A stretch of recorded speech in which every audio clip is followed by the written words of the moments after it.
Alright, hey you guys, it is TsubakiSwagg, and I'm coming to you with my review of Gangsta Chapter 5 Sanctions, and this Chapter 5, Episode 5 Sanctions, and this episode went off.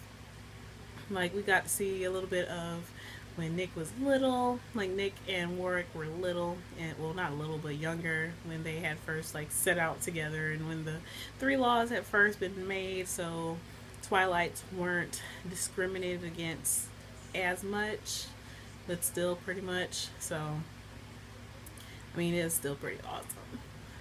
And we got to see, so we found out that the other Twilight's name is Doug, which it was really anticlimactic. I wanted him to have like an epic name, and the dude's name is Doug. It's like, really? That was the best you could come up with was Doug? Doug. Doug.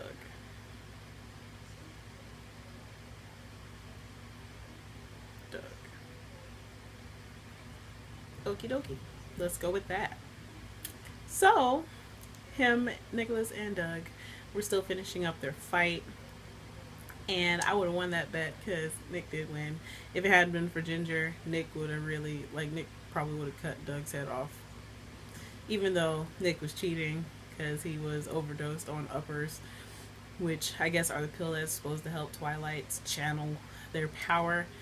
So I guess I guess it was about time because Doug really did fuck Nick up.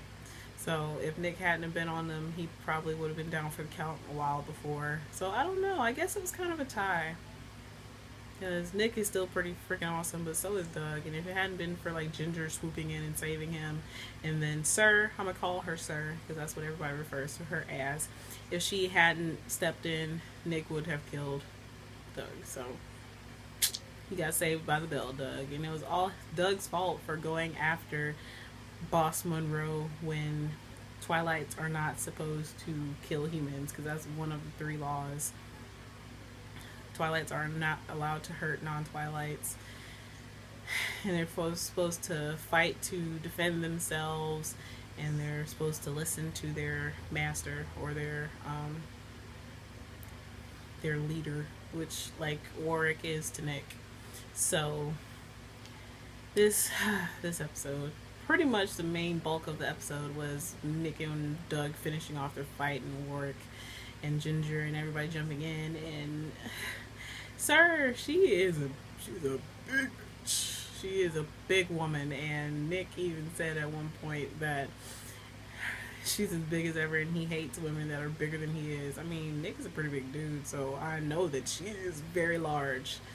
She could probably mess you up and not think twice about it, but she's still pretty awesome. The fact that she was able to pin Nick up against the wall makes her awesome, even though she did shoot him with downers so he would calm down and he would actually feel pain since he had overdosed.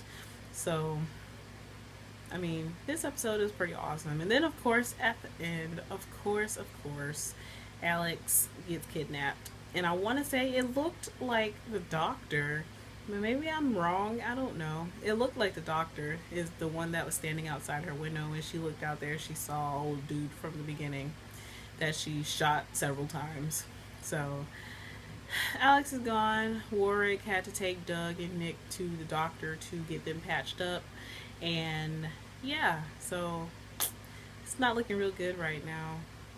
I want to know what in the world, why Alex was even important enough to kidnap her, but I am concerned because I love Alex because she's beautiful. She's a beautiful woman, so can't have her kidnapped for too long. So yeah, I would love to hear how you guys felt about this episode. Gangsta is still like my favorite, probably my favorite actiony anime of this season. It's going to freak off, and I'm so looking forward to next week's episode. So yeah, so as always, I would love to hear how you guys felt about it, but please remember to comment, thumbs up, and subscribe. It would help me out a whole lot. And this is TsubakiSwagg saying adios.